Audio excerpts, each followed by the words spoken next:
नमस्कार बच्चों, this is Ram Bishnoi and you watching geography group. आज से हम एक नए सफर की शुरुआत करने वाले हैं, एक नई यात्रा की शुरुआत करने वाले हैं। ये जो यात्रा है वो यात्रा है वर्कशीट की यात्रा। हम क्लास 10th हिंदी का सारा सिलेबस है वो वर्कशीट के थ्रू करने वाले हैं।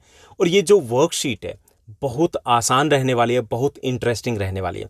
हम सारे कंसेप्ट, सारे चैप्टर्स कब इन वर्कशीट के थ्रू समझ लेंगे आपको पता भी नहीं चलेगा।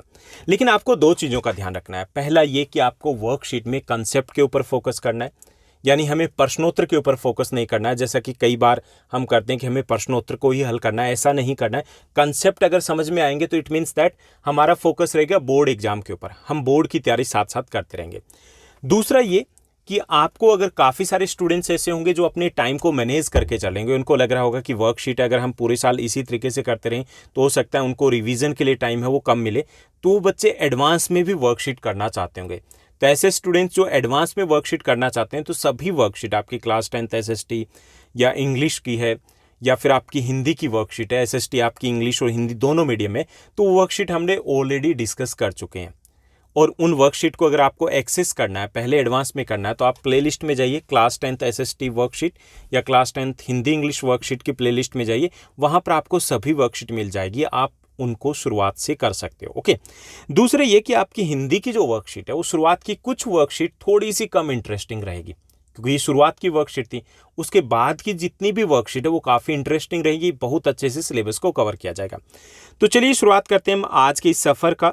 जैसा कि आप अपनी स्क्रीन के ऊपर देख पा रहे हैं, आज हम पढ़ने और समझने वाले हैं क्लास 10th हिंदी की वर्कशीट नंबर 1 यानी कार्यपत्रक संख्या 1 को। और इसमें पढ़ने वाले हैं सूरदास के पद को। सूरदास के पद हमारी क्षितिज, जो पाठ्य पुस्तक क्षितिज है उसके भाग 2 से लिए गए। यहाँ पर हमें 4 पद दिए गए। ये जो 4 पद हैं, क्योंकि यहाँ पर ये हमारी पहली वर्कशीट है, जैसा मैंने बताया कि शुरुआत की वर्कशीट थोड़ी अच्छे तरीके से नहीं दी गई, लेकिन इन सभी पदों को हम अपनी पाठ्य पुस्तक से पढ़ सकते हैं।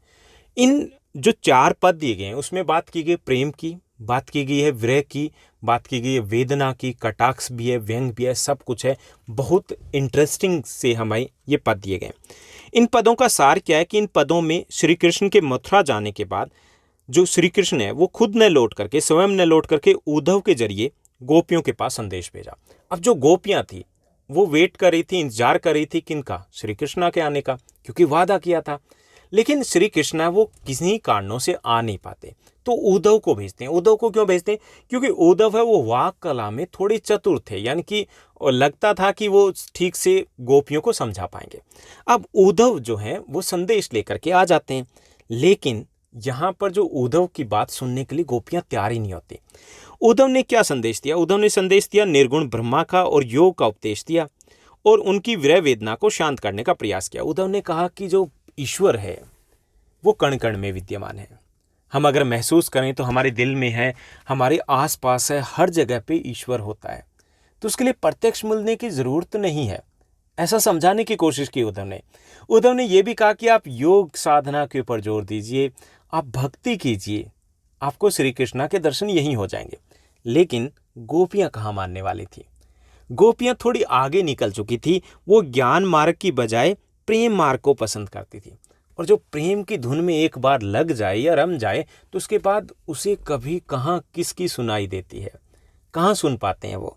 तो यहाँ पर गोपियों के साथ भी ऐसा ही था कि वो गोपियाँ ज्ञान मार्ग की बजाय प्रेम मार्ग में थी और वहाँ पर वो काफ़ी आगे तक पढ़ चुकी थी। इसलिए उन्हें उद्धव का ये जो संदेश था बिल्कुल भी अच्छा नहीं लगा, बिल्कुल उन्हें फीका लगा। मतलब कहीं पे भी उन्होंने रुचि नहीं दिखाई। उन्हें लगा कि नहीं, ये उद्धव का संदेश है, ये हमारे मतलब का नहीं है, हमारे काम का नहीं है। क्योंकि उन्हें इंतजार तो श्री कृष्णा का था ना, कि उन्हीं को ही आना चाहिए। और इसी क्रम में वहाँ पर एक भंवरा आ पहुँचता है और यहीं से भ्रमर गीत है उसकी शुरुआत होती है। और गोपियों ने भ्रमर के बहाने और कई और बहाने लेकर उद्धव को खूब सुनाया, खूब फटकारा, खूब व्यंग बाण छोड़े और साथ ही साथ अप्रत्यक्ष तौर पर इनडायरेक्टली श्री कृष्णा के बारे में भी उन्होंने बहुत कुछ कहा कि नहीं, श्री कृष्णा ने वादा तोड़ दिया है, आने का वादा किया था लेकिन आए नहीं। आया क्या? उनका संदेश आया। ये जो पहला है हमारी वर्कशीट है, इसमें कुछ हमें प्रश्नोत्तर दिए गए सिर्फ। ओके, तो हमें वो पद नहीं दिया गया।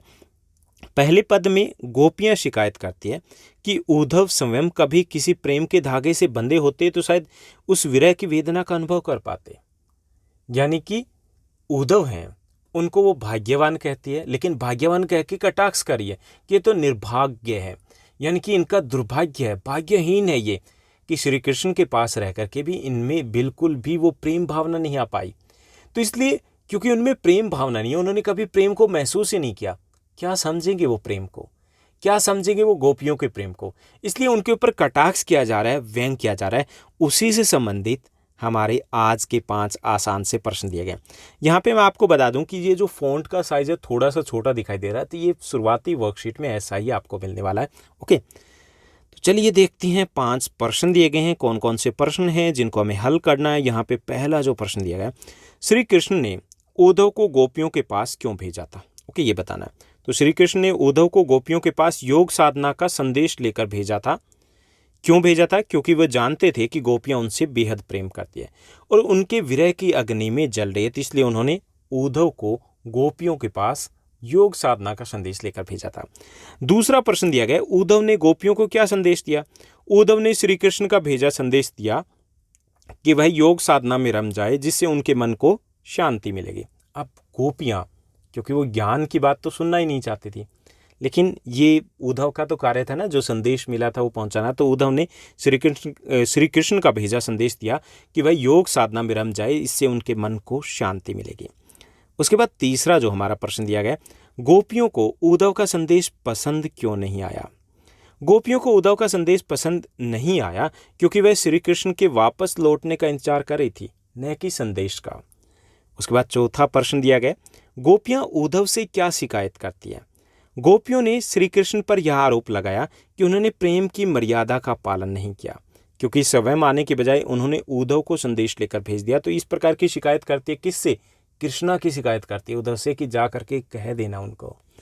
उसके बाद 5वां और अंतिम प्रश्न है हमारी इस वर्कशीट का, कि इस पद में गोपियां किस बहाने उद्धव पर व्यंग करती है? तो यहाँ पे 2 तरीके से आप लिख सकते हो। एक तो ये कि जो भंवरा है, भ्रमर है, उसके बहाने। दूसरे ये कि कटाक्ष करती है भाग्यवान कह के। ओके, कोई भी लिख सकते हो। तो गोपियां उद्धव को भाग्यवान कहकर व्यंग करती है कि उद्धव वास्तव में भाग्यवान न होकर के अति भाग्यहीन है। वे श्री कृष्ण के सानिध्य में रहते हुए भी श्री कृष्ण के प्रेम से सर्वथा मुक्त रहे हैं, यानी वो प्रेम को समझ ही नहीं पाए हैं। जो प्रेम गोपियां करती है वो प्रेम उद्धव की समझ से बाहर है। तो ये थी हमारी आज की बेहद आसान वर्कशीट। उम्मीद करता हूँ आपको अच्छे से समझ में आया होगा। अगर आज की हमारी ये वर्कशीट आपको समझ में आई तो इस वीडियो को लाइक करने के साथ साथ शेयर करना मत भूलिएगा। ओके, तो आज के लिए बस इतना ही। Thank you, bye bye, have a nice day. मिलते हैं नेक्स्ट वीडियो में।